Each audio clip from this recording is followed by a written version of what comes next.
ॐ सर्वमङ्गलमाङ्गल्ये शिवे सर्वार्थसाधिके शरण्ये त्र्यम्बके गौरी नारायणी नमोऽस्तुते। ॐ सर्वमङ्गलमाङ्गल्ये शिवे सर्वार्थसाधिके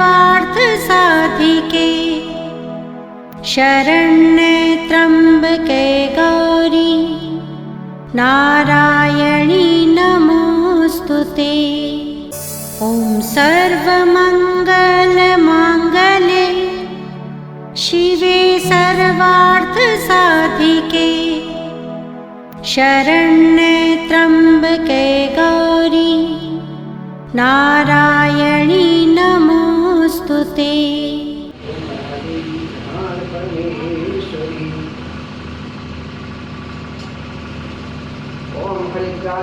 देवी सौभाग्य संपदा बासी की राशि कहीं माला माला कहाँ है सुबह मैं अभी नहीं है आ जाएगा शोभनम सौभाग्यम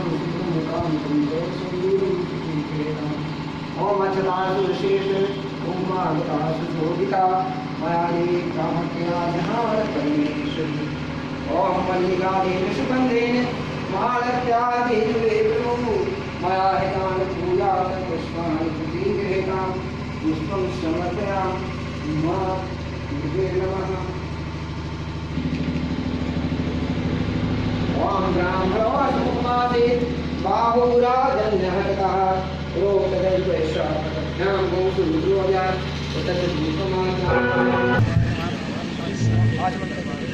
हाथ में लगा ले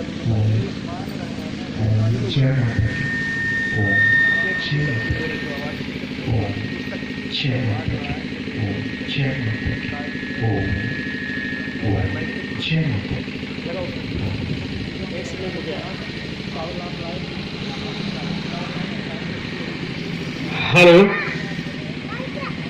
हेलो हेलो हेलो हेलो जय श्री राधे जय जय श्री राधे जय जय श्री राधे। ओम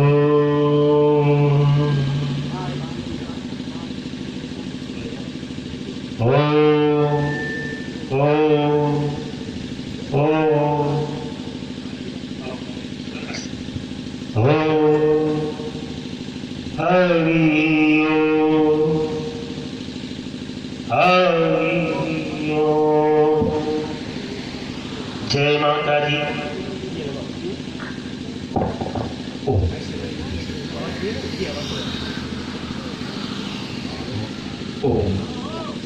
ओम जय माता दी।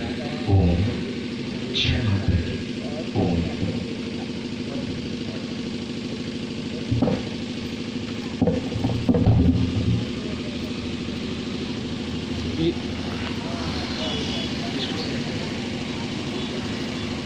ओम ओम ओम ओम जय माता दी।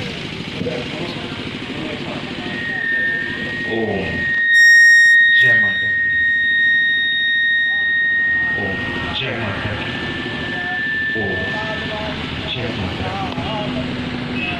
ओम जय माता दी। ओम जय माता दी। ओम जय माता दी। ओम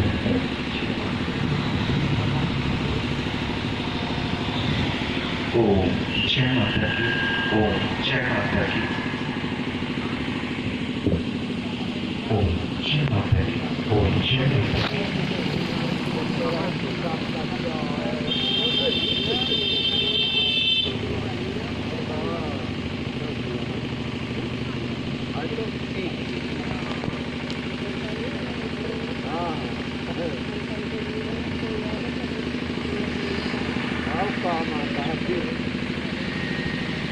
गाथा श्रीमद् देवी भागवत महापुराण के तृतीय दिवस में हम प्रवेश करते हैं। माँ को हम प्रणाम करते हैं, नमन करते हैं, उनका वंदन करते हैं और माँ के भक्तों की ओर चलते हैं। कल और परसों, बीते हुए कल और परसों यानी विगत 2 दिनों से हम देवी भागवत महापुराण की भूमिका में थे। कैसे देवी भागवत महापुराण का प्राकट्य हुआ, कैसे भगवान विष्णु को वो अर्ध श्लोक प्राप्त हुआ, कैसे उन्होंने उसको हृदयंगम किया, उस मंत्र का पाठ करते करते भगवान विष्णु ने उस स्थान को प्राप्त किया। भैया एक और मजेदार बात आपको बताएं कि अम्बा यज्ञ इस ब्रह्मांड में सबसे पहले अम्बा यज्ञ भगवान विष्णु ने किया था। जब सृष्टि की रचना प्रारंभ हो गई, सब कुछ व्यवस्थित होने लगा, तो भगवान विष्णु के मन में बैठे बैठे एक दिन वो ध्यान में मगन थे। उन्हें लगा कि जिस माँ की कृपा से सब कुछ है, क्यों ना उनका यज्ञ किया जाए।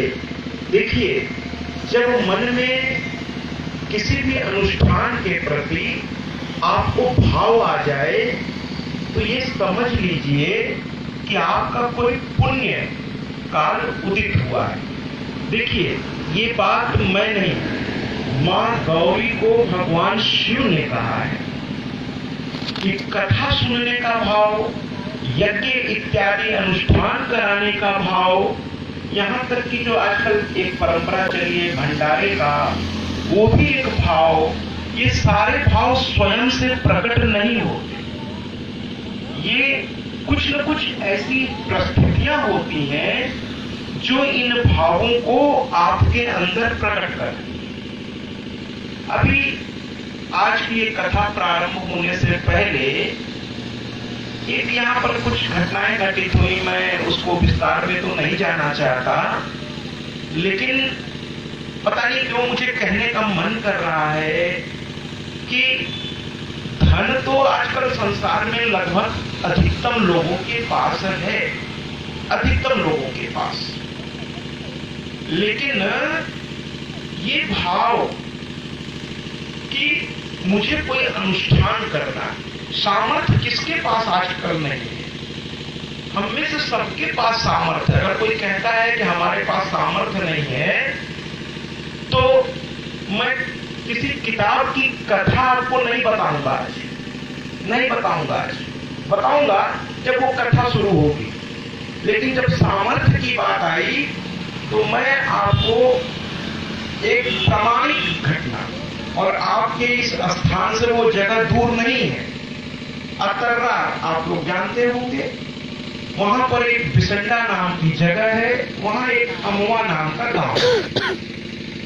वहां के महेंद्र जी वो सुन रहे हैं कथा, और शायद प्रफुल्लित भी हो रहे हैं। कल भी उनका जिक्र हुआ, आज भी जिक्र होने जा रहा है। मैं उनका जिक्र इसलिए कर रहा हूं कि आज की परिस्थिति देख करके मैं कुछ कहना चाह रहा हूं कि महेंद्र जी बहुत संघर्ष करके जीवन में आगे बढ़े। वो मुझसे न जाने कितनी बार ये बात कह चुके हैं कि महाराज जी सदैव जय माता की। देहांत हो जाने के बाद हमारे घर में ठीक से भोजन भी नहीं था। हमारी माँ किसी तरह से हम बच्चों को पाल रही थी। हम लोग रात दिन किसी तरह से अपने जीवन को आगे बढ़ाने का प्रयास कर रहे थे। सुन रहे हैं क्योंकि ये कथा लाइव हो चुकी है, वो सुन रहे हैं। एक एक मेरी बात पूरे इस वीडियो के साथ उन तक पहुंच रही हो, क्योंकि ये कथा नेट के द्वारा एयर पे जा चुकी है और ये कथा लाइव हो चुकी है, तो वो भी सुन रहे होंगे मेरी इस बात को। तो कहते थे अक्सर कि महाराज जी हमारे यहाँ सुबह बन जाएगा तो शाम को क्या बनेगा इसका पता नहीं रहता था। मैं किसी किताब की बात नहीं कह रहा हूं, ये ज्वलंत घटना मैं बता रहा हूं, और ये भी नहीं कि कोई 100-200 साल पुरानी है। मुश्किल से 3 से 4 महीने पुरानी है। 3 से नवरात्र के तुरंत, शारदीय नवरात्र के तुरंत बाद एकादशी से उनके यहाँ ये कथा हुई थी। एकादशी से शारदीय नवरात्र में एक कथा करके दूसरे दिन उन्होंने अपनी गाड़ी भेजी थी और वहां से हम लोग उनके अमुआ गांव पहुंचे थे और एकादशी से ये कथा प्रारंभ हो गई। तो भैया वो बहुत गरीब घर के थे, कॉमर्स से, जहां तक महेंद्र जी मैं गलत नहीं हूं तो कॉमर्स से उन्होंने एमकॉम किया था, बड़ी मेहनत से। और एमकॉम भी आसानी से नहीं किया। वो जब हाई स्कूल में संभवतः पढ़ते थे तो उनके बहनोई साहब पानीपत के कंपनी में काम करते थे। इनकी हालात को देखकर उन्होंने इनको बुलाया पानीपत, हरियाणा, और ये गए और अपनी मेहनत से, अपनी कर्मठता से उस कंपनी के मालिक में एक विश्वास उन्होंने कायम किया, हमारे महेंद्र जी ने। और वहां नौकरी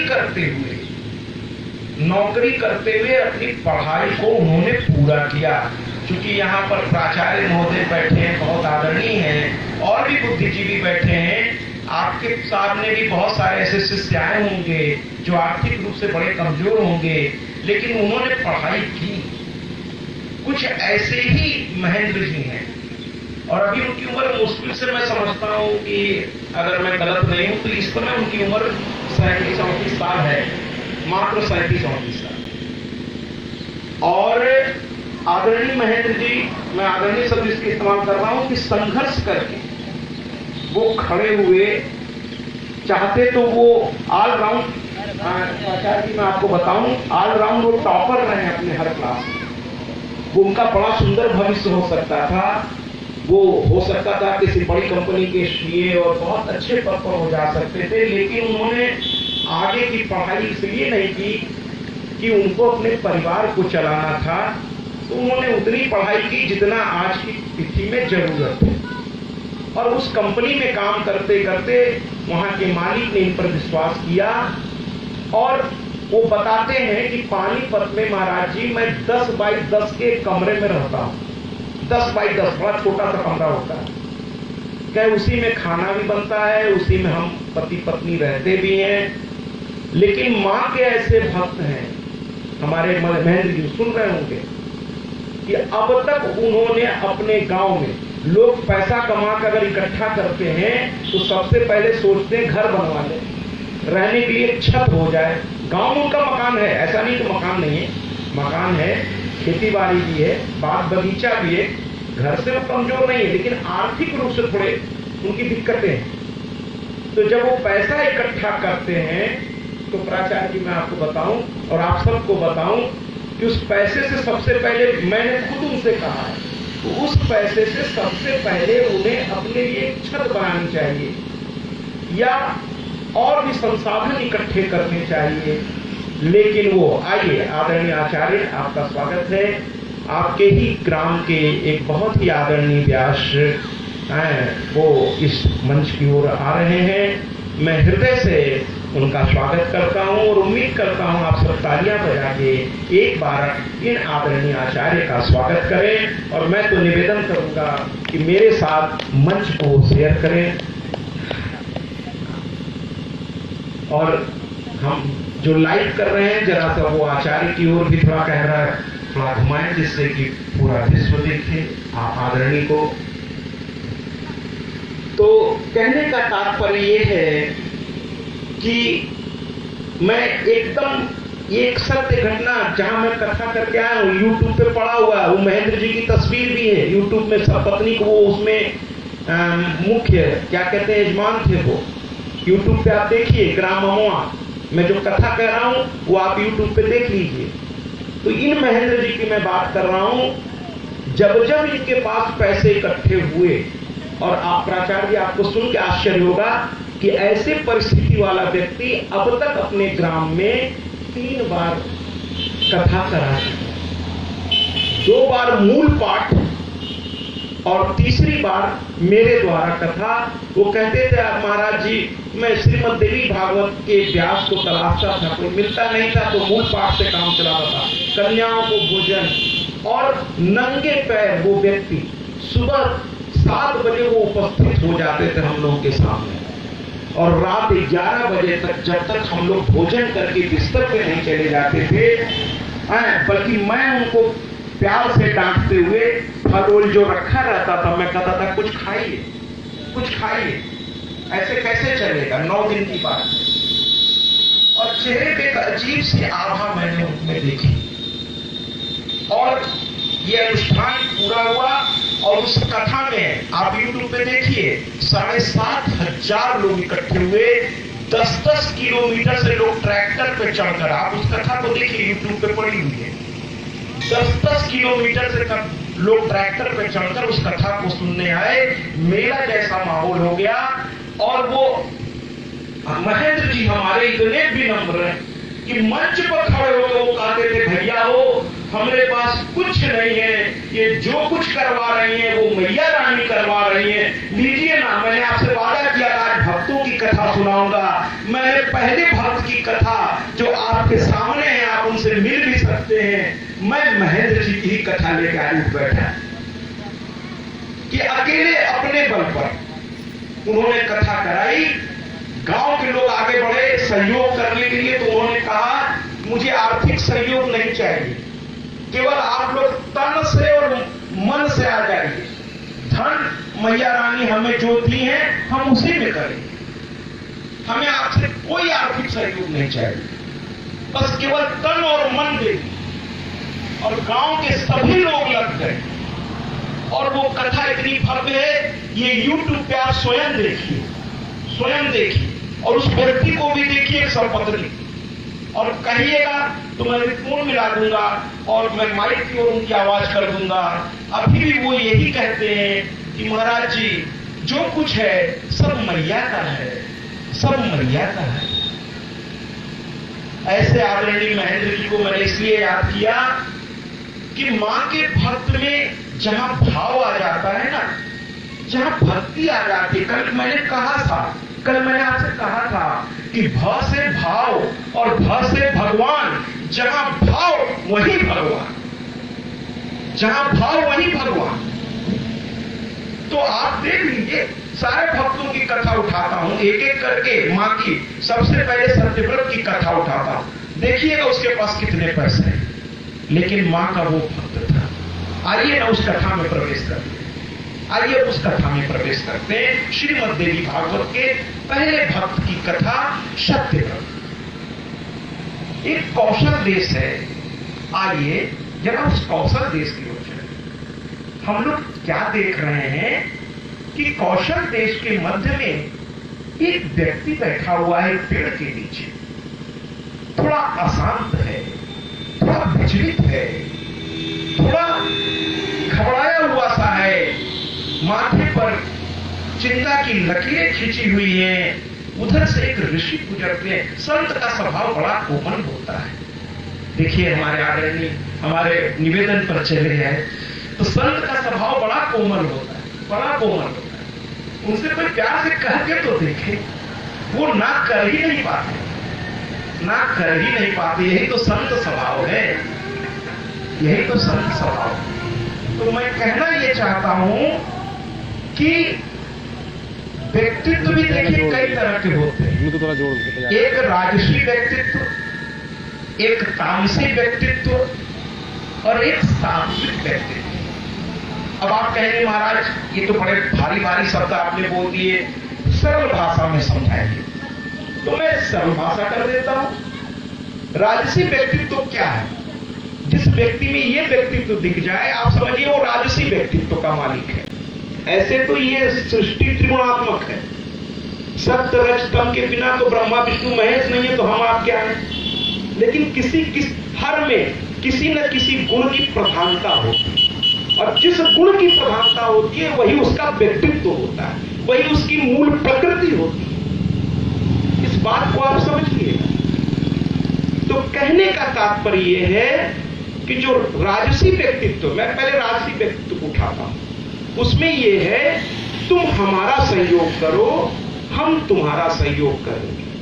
यानी उसमें शर्त यह है कि जब तुम मेरे साथ सहयोग करोगे तो मैं तुम्हारे साथ सहयोग करूंगा। ये है राजसी व्यक्तित्व कि तुम हमें दो, हम तुम्हें देंगे, यानी लेन देन बराबर, जिसको आप व्यापार भी कह सकते हैं, बराबर का। ये राजसी व्यक्तित्व है कि भैया कुछ आपको हमसे और कुछ हमसे आपको। ये राजसी व्यक्तित्व। तामसी व्यक्तित्व क्या है कि भैया हमको किसी से कोई लेना देना नहीं, हमारा काम निकले, कहना मस्त राम मस्ती में आग लगे बस्ती, हमारा काम निकले चाहे किसी का कितना भी नुकसान हो जाए, मेरा काम हर हालत में होना चाहिए। ये तामसी व्यक्तित्व है। और सात्विक कि मेरा हो चाहे ना, मेरा हो चाहे ना हो, मुझे थोड़ी तकलीफ भी हो जाए, लेकिन मेरे नजर के सामने अगर कोई व्यक्ति आकर खड़ा हो गया, उसने मुझसे मदद मांग ली या मुझे खुद एहसास होने लगा, तो उसका काम जितना मेरा सामर्थ्य है बिगड़ने नहीं दूंगा। ये है सात्विक व्यक्तित्व, बिना किसी चाहत के। और प्राचार्य जी इस बात पे मैं आपको कराऊं, बिना किसी चाहत के, ठीक है हम साथ देंगे, जो मेरे सामर्थ्य है हम साथ देंगे, लेकिन मैं एक बात यहां स्पष्ट कर दूं कि व्यक्तित्व आपके ही हाथ में है। आप अब इस पे ये मत सोच लीजिए कि महाराज जी ने तो कह दिया 3 तरह का व्यक्तित्व होता है, अब भैया मेरा ये व्यक्तित्व है। अगर आप राजसी और तामसी प्रवृत्ति के हैं तो मैं ये कहना चाहता हूं हाथ जोड़ के आपसे कि व्यक्तित्व बदलना भी आप ही के हाथ में है। हमेशा चाहिए व्यक्तित्व बदलना भी आप ही के हाथ में। सब कुछ, मैंने कल क्या कहा था कि वेद का पहला शब्द क्या है, कल मैंने बड़ा आपसे अच्छे से इस बात को रखा था और थोड़ा हास्य विनोद उसमें मैंने कहा था, और आज भी मैं ये कहना चाहूं, वेद पहला शब्द वेद का क्या है? वेद कहता है मनुर्भवः। बड़ी ताजुब की बात है, अगर आप इसका विश्लेषण करें तो स्वयं पर आपको हंसी आएगी कि वेद को पहले से पता था कि एक दिन ऐसी स्थिति आने वाली है कि मनुष्य मनुष्य ही नहीं रह जाए। देव तो बहुत दूर की बात है, मनुष्य मनुष्य ही नहीं रह जाएगा। इसलिए वेद पहला शब्द आपसे कहता है मनुर्भवः, माने हे मनुष्य। जरा सुनिएगा, बड़ा आनंददायक है। मैं तो जब जब इसको सोचता हूं मुझे हंसी आती है कि क्या बात है। कहते हे मनुष्य, मनुष्य बन जाओ। ये तो वही बात है कि किसी से आपने पूछा, हे कोई भी नाम ले लीजिए, हे रमेश तुम्हारा नाम क्या है? रमेश नाम तो बताओ अपना। माने आप नाम ले रहे हैं और फिर भी उससे नाम, यानी मनुष्य से कहा जा रहा है मनुष्य बन जाओ। अर्थात वेद को पता था क्या दोनों वीर कौन थे। मैं थोड़ा रामचरितमानस को यहाँ बीच में ले आता हूं, जबकि मेरा वो प्रसंग नहीं है, उसके लिए एक से एक मानस किंकर बैठे हुए हैं। मैं तो देवी भागवत सुनाने वाला एक बहुत ही छोटा व्यक्ति हूँ, माँ का एक बहुत ही छोटा सा बच्चा हूँ। बहुत बड़े बड़े विद्वान इस संसार में हैं, मैं उन सबको प्रणाम करता हूँ, उन सबके चरणों की धूल भी मैं नहीं अपने को समझता। तो मानस किंकर इस पर चर्चा अलग से करते होंगे और करते रहेंगे। मैं आपसे जो कहना चाहता हूं वो ये है कि वीर दो थे, जरा दोनों का अंतर मैं आपके सामने रख देता। अब आपको चुनना है आपको अच्छा कौन लगा, मैं आप पे छोड़ूंगा। एक वीर रावण भी था और एक वीर हनुमान थे, और वीर तो एक से बढ़कर एक हुए, लेकिन एकमात्र हनुमान थे जिनको हम महावीर कहते हैं। महावीर, शायद ही किसी को महावीर शब्दावली दी गई, जैसे देवों के देव महादेव, कल मैंने उस पर बात की थी। तो महावीर, और महावीर की खासियत क्या थी कि जब अपने से हनुमान से सीखना हो ना तो मर्यादा उनसे आप सीख लीजिए मर्यादा। कि जब वो मां सीता के सामने पहली बार जाते हैं तो बाबा तुलसी पूछते क्या है। बाबा तुलसी जैसा व्यक्ति एक भी अक्षर, शब्द तो बड़ी दूर की बात है, एक भी अक्षर व्यर्थ में गंवा नहीं सकते हो। उनके हर अक्षर का मतलब है, समझना होगा। कहते ना, सुनने की अगर फुर्सत हो तो दीवारों दर बोलते, सुनने की अगर फुर्सत हो तो बाबा तुलसी ने लिखा है, जरा इस पर गौर कीजिएगा। वो लिख सकते थे ना, बाबा तुलसी लिख सकते थे लघु रूप, लेकिन वो कहते क्या है, अति लघु रूप, अति लघु रूप। अब लोग कहते हैं कि उनको लंका में प्रवेश करना था तो अति लघु रूप उन्होंने लिया, लेकिन वो ये भूल जाते हैं कि जब लंकनी से उनकी मुलाकात हुई तो वो क्या दृश्य था। मैं बहुत उस पर डिटेल में नहीं जाना चाहता, क्योंकि सुदर्शन की और सत्यव्रत की कथा मुझे लेनी है और आज महिषासुर मर्दिनी का प्राकट्य भी होना है, तो कथा बहुत विस्तार में है। मैं तो सिर्फ आपको बताना चाहता हूं कि जब आप अपने माता पिता के सामने जाएं, अपने से बड़ों के सामने जाएं, अपने इष्ट के सामने जाएं, अपने गुरु के सामने जाएं। और भैया एक बात और बता दें, आजकल बड़ा शोर है, 5G आ रहा है, इंटरनेट की मैं बात कर रहा हूं, कुछ दिन में 6G भी आ जाएगा। पहले 2G था, फिर 4G आया, अब 5G, 6G। ये और बात है कि उसकी टेस्टिंग के चलते क्या स्थिति बन रही है पूरे इस तरफ, पूरे वातावरण में, उसके निगेटिव पहलू पर हम ध्यान नहीं दे रहे हैं, उसके नकारात्मक पहलू पर। तो भैया 5G आ जाए, 6G आ जाए, मैं कहता हूं चलिए 7G भी आ जाए, लेकिन हमारी जिंदगी तो 4G पे आधारित है। और वो 4G है पिताजी, पहला जी, बल्कि उससे भी पहले माता जी, पिताजी, गुरुजी और हमारे इष्ट जी। अगर इन चारों को पाया बना ले अपनी जिंदगी का तो हम कभी दिग्भ्रमित नहीं। और मैं बात हनुमान जी की कर रहा था कि अति लघु रूप लेके मां के सामने गए। इतना छोटा स्वरूप था कि मां भी थोड़ी देर के लिए, ऐसे तो ये लीला है, मां तो जगत जननी है, लेकिन वो कह बैठी, और ये है मां का दिल, ये है मां का दिल। जरा मां का भी दिल देखिए। कहती है, पुत्र क्या तुम्हारे ही तरह सब है? तो बेटा हमें रावण के यहाँ रहना मंजूर है, लेकिन मेरे चलते तुम लोग इस देख रहे हो, इन राक्षसों के शरीर को देख रहे हो, इनके सामने तुम कैसे टिकोगे? मुझे यहीं पड़े रहने दो, लेकिन तुम लोगों की मौत मैं बर्दाश्त नहीं कर सकूंगी। हनुमान जी मुस्कुरा पड़े, कहने लगे, मां ऐसा मत सोचिए, आपकी कृपा, देखिए हनुमान जी के सब, आपकी कृपा और प्रभु के प्रताप से हम थोड़ा आपको विश्वास दिलाने के लिए बताना चाहते हैं कि आपके बच्चे कमजोर नहीं हैं। और सत्य यही है कि सत्य हमेशा असत्य के सामने मजबूत होकर आता है। सत्य परेशान हो सकता है, लेकिन सत्य कभी हार नहीं सकता, कभी हार नहीं सकता। सत्य कभी पराजित नहीं किया जा सकता, परेशान किया जा सकता है, पराजित नहीं किया जा सकता।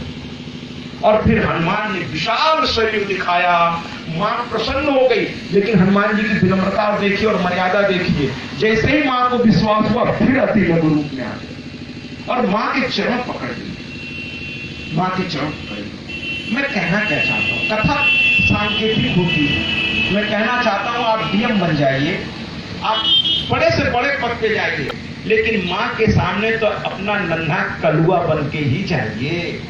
यानी मां ने जो, देखिए कृष्ण की बात मैं करूं, अब देखिए कृष्ण के शब्द को देखिए, कृष्ण का शब्द ही कितना बड़ा है। हमारे सामने भागवत के एक महान किंकर बैठे हैं।